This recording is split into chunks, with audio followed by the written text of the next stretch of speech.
Jumpa lagi di channel Rais Amhari. Kita akan memperbaiki freezer box merek Midea. Freezer box ini tidak dingin. Setelah saya periksa, ternyata kompresornya rusak. Aki AW77 modelnya. Terus saya ganti baru. Nah, saya ganti dengan merek Panda ukuran ID91. Nah, ternyata setelah saya ganti pun dia dinginnya nggak maksimal. Setelah saya cek ulang, ternyata di filter ini dingin, jadi di kondensor ini bisa hangat tapi hanya separuh, sedangkan yang di bodi sampai filter sini tidak bisa panas. Nah, dari situ tentu saja saya curiga dengan kapiler. Jadi di sini saya cari kapiler.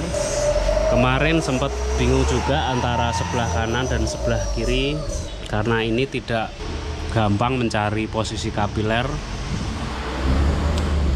Kadang sebelah kanan yang sering, tapi ini berbeda, adanya sebelah kiri atau di depan.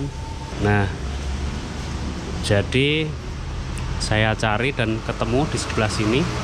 Nah, ini rencana mau saya ganti kapilernya menggunakan kapiler ukuran 031 dengan panjang 285 cm. Jadi kompresor rusak karena agak mampet, terlalu lama dia nyala terus, kompresor panas, akhirnya jebol. Kalau kita tidak ganti kapiler, hanya diganti kompresor saja, pasti tidak akan awet, pasti akan rusak lagi. Jadi kalau teman-teman nemuin kasus yang sama seperti ini dengan model yang sama, patut dicurigai kapilernya ya. Harus diganti kalau ganti kompresor, karena kalau kita asal ganti mesin tidak dicari penyebabnya pasti akan jebol lagi. Biasanya sih asal saya isi freon, kalaupun dia asal tidak mampet total, itu masih ada suara freon, aliran freon di ujung kapiler yang masuk ke evaporator. Tapi yang ini tidak terdengaran sama sekali. Jadi agak kesulitan. Ya, kalau teman-teman cari gampangnya sih asal dibelah sebelah kanan dan kiri itu pasti ketemu. Cuma ya ini posisinya aja tersembunyi. Sembunyi itu di belakang ini. Yang agak sulit itu posisinya di belakang pipa ini, ke dalam. Kalau di pinggir seperti ini, misalnya di atasnya gini, pasti kedengeran ya suara gemericik gas. Yang ini enggak.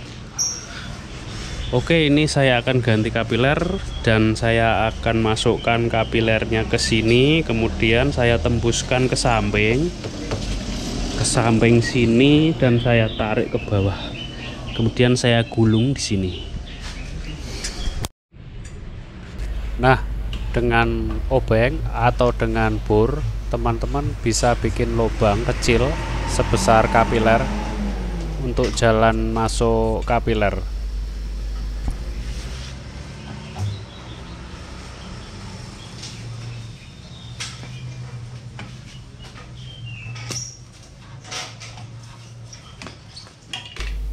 Dan biasanya setelah kita masukkan kapiler, itu nanti pada ujung kapiler harus kita potong lagi, karena biasanya kemasukan gabus atau selbum yang pada saat kita mendorong dia akan masuk ke dalam lubang kapiler.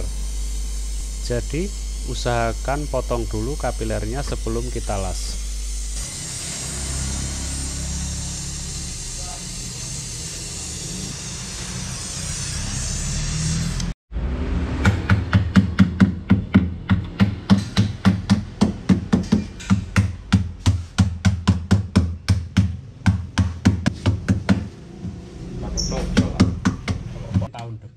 Kemudian kita rapikan kapilernya dengan cara kita tarik ke bawah dan kita gulung-gulung, kita kumpulkan di bawah di dekat kompresor. Kemudian kita laban.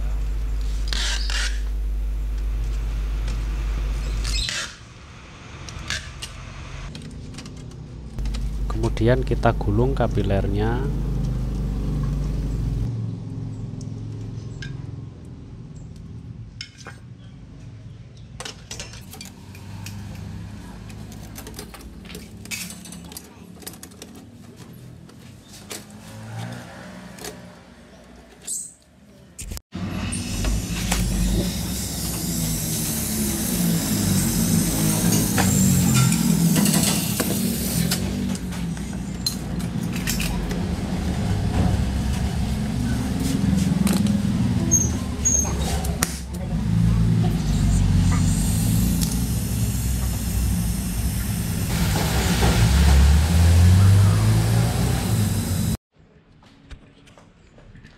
Kemudian setelah yakin tidak ada yang bocor, kita vakum.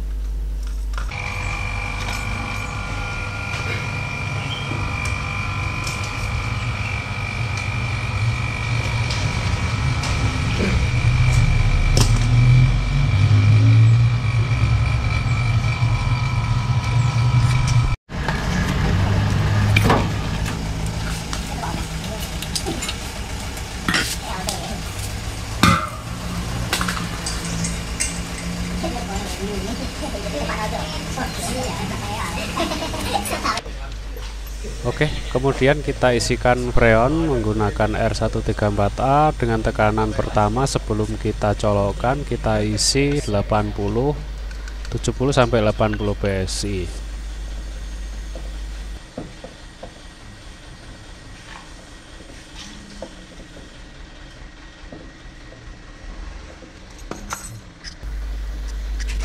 Kemudian kita colokkan kulkasnya.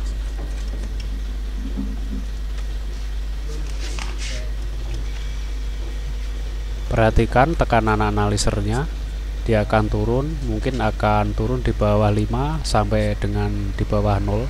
Kita tambah saja sambil kita rasa-rasakan pipa yang keluar dari kompresor, tekanan awal sampai dengan yang difilter. Ini harus terasa hangat dulu. Walaupun tekanan masih 5 PSI, 10 PSI, tapi di sini sudah terasa hangat. Beda kalau mampet, dia akan terasa dingin. Oke, sekarang pasti sudah normal, jadi kita berani menambah freon terus sampai kurang lebih 15 PSI.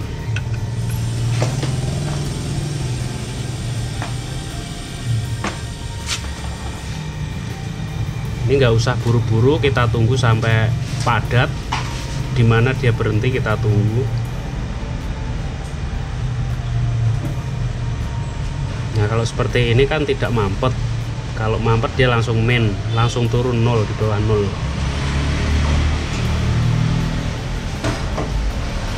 Oke, tambah lagi sampai di angka kurang lebih 15 PSI di sini.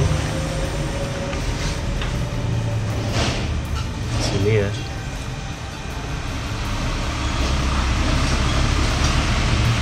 Oke, di sini aja udah cukup.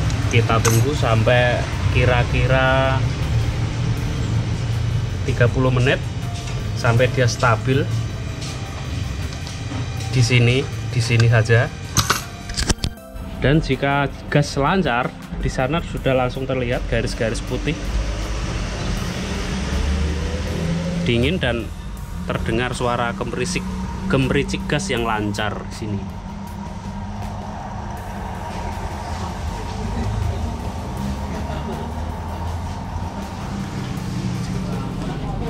Oke, kulkas ini sudah jadi.